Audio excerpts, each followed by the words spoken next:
The one thing I'd say to you, Michelle, so first of all, I think the House of Lords should be abolished. People could think that's mad because I'm in the House of Lords. What am I doing there? I'm a hypocrite. And it is true that I had to think long and hard about taking a peerage because I do think it should be abolished. Why am I doing it? So I had to decide, well, while it's still there, do I use it for what I think is important or not? But the reason I think it needs to be abolished is because I do think that having an unelected second chamber that has a disproportionate influence on the decision-making around legislation is problematic because ultimately, as a Democrat, I think that the key thing are elected politicians being accountable to the people. Right, so that's that bit. On the hereditary bit, though, what I would say is a lot of people want to make a fuss about the hereditary peers. I actually think that we're much more undemocratic than them because having appointed peers, I mean, what's so good about that, right? There's a kind of cronyism. I don't mean us.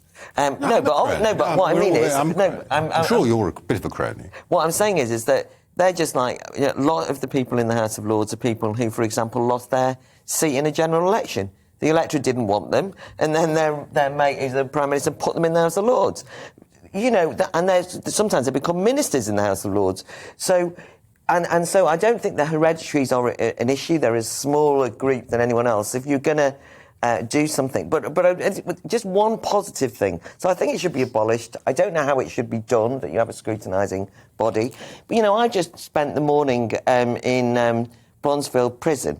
No, I wasn't locked up, for the viewers that were wishing that I'd not been let out. It's a fantastic women's prison, and I really enjoyed being shown around by some of the residents, the staff there, and all the work they did. And it was a kind of weird experience because I suppose I was sort of invited, partly because it's the Academy of Ideas, and we're thinking about doing a debating competition there. Partly it was for their new wing. But partly it was a bit like they had a Baroness visiting, right?